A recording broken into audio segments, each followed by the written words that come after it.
My name is Amber Ross, and this is my informative speech on hand gestures and how in other cultures they can be considered rude, obscene, but normally accepted in our culture.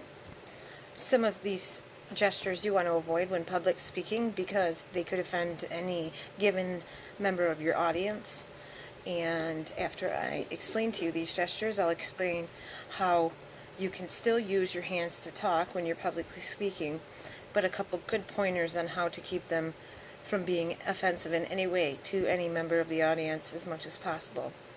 So one of the symbols that we use in American cultures is the OK symbol. This is also acceptable in the UK, Canada, and Australia, according to the Huffington Post.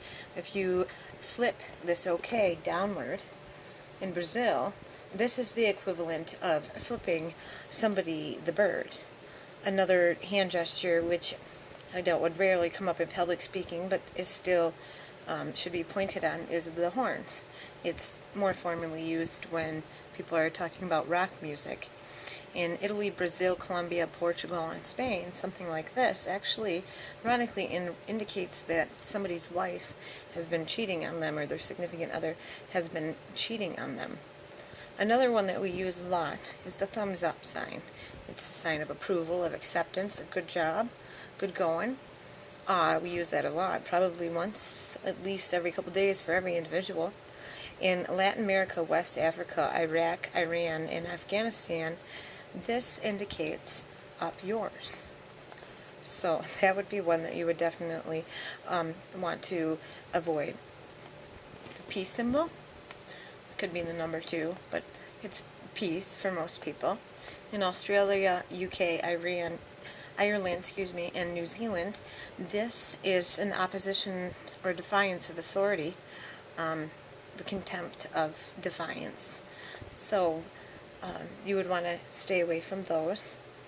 The come here motion.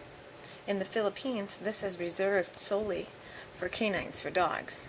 So if you would use it towards somebody that was of the Filipino culture, you would definitely insult them because you'd be treating them as if they were a dog. Pointing at somebody, or the gesture, it's 1 and 2 sometimes for some people. In China, it means actually the number 8.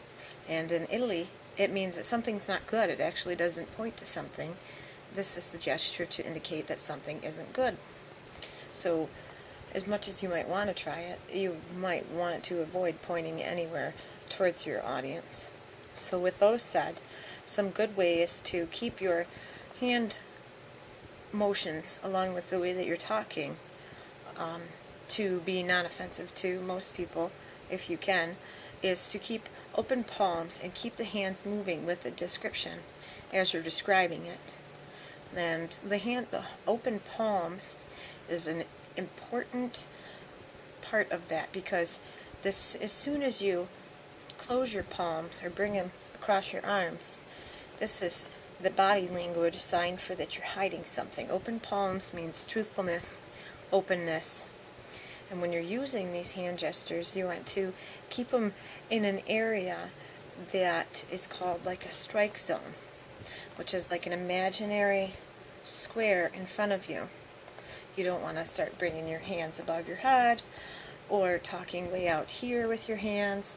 Just keep them in the strike zone so that people can look at you, look at your face, look at your hands and your body language all at the same time, and not have to look away to see what your hands are doing. Just whatever you do, don't point, because it seems like you're being rude. You're singling somebody out.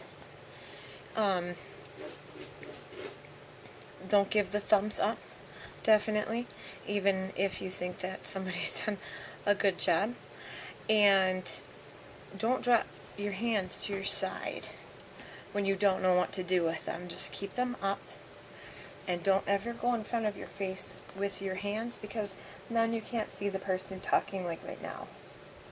So all in all, as long as you keep your arms open, your hands moving in the way that you are describing what you are talking about, and keep them close enough to you that somebody can see you, your face, your lips, the words that are coming out of your mouth, and your hands all at the same time, then there's a good possibility that you won't end up offending anybody in your audience by using obscene or rude hand gestures as you're giving your performance.